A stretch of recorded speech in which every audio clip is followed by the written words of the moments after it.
The Colts should trade for Aaron Rodgers or Gardner Minshew because Matt Ryan is out. And we called this move. We're like, this is a disaster.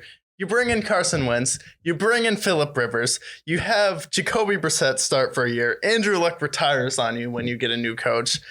Josh McDaniels flakes on you. And then you have to hire Frank Reich on a whim just because, like, all right, I guess we'll hire the offensive coordinator for the team that won the Super Bowl because, you know, that's probably a smart thing to do if you need a backup plan. But all of those players bail on you. 1 year rentals at quarterback. Why not bring in Aaron Rodgers to that group? You really want to run it with Sam Etlinger? Like, no, I would rather bring in Gardner Minshew and actually sell some merch out of it. You get a young guy who has a good pick to QBR ratio. His teammates love him. Fan bases love him. He actually kind of has a Tim Tebow effect, but he can throw the ball a lot better. Way better. He doesn't make that many mistakes either. It's not like he's a horrible player. You really want to run it with Sam Etlinger? It's like you bench Matt Ryan the rest of the year because he separated his shoulder. Go out and get a quarterback. A real one. Or suck. Or rebuild. Yeah, the Colts, they're now 3-3-1. They lost to the Titans. Hideous record.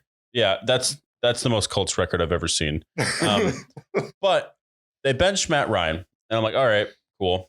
They're going to be rocking this rookie from, well, the 2021 6th-round pick from them. Right. And, like, you're basically, as far as I'm concerned, that's throwing in the towel.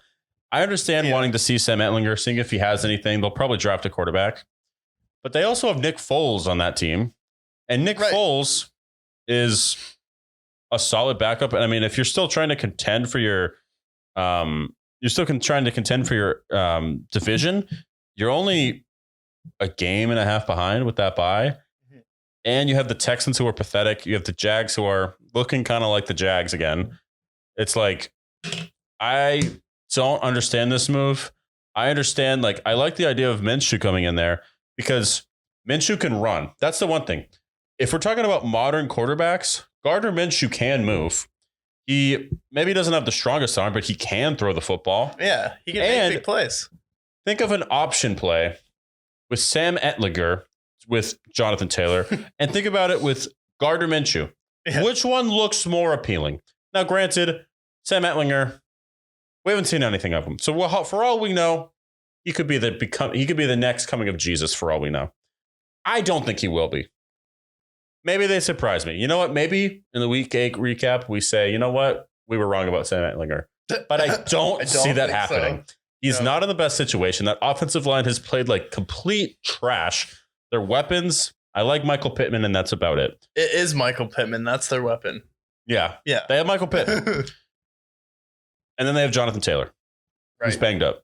So it's like, good luck to Sam Etlinger. Good luck to Frank Reich's coaching career. It's not looking good for the Colts.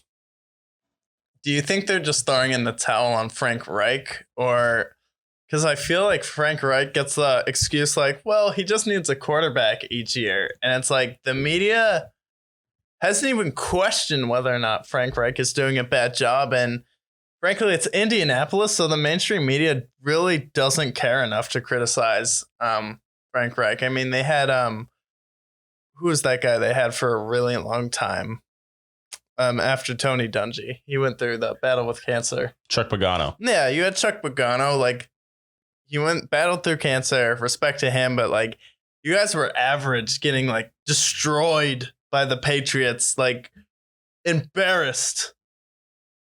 And Andrew Luck was really the only saving grace with him. And coaches can kind of be mediocre for a long time in places like Indianapolis. So it's like, I don't know. It's like, I feel like the end of this year, if you're going to make a move, it has to be this year. But if they don't fire him this year, I don't think they will for a really long time.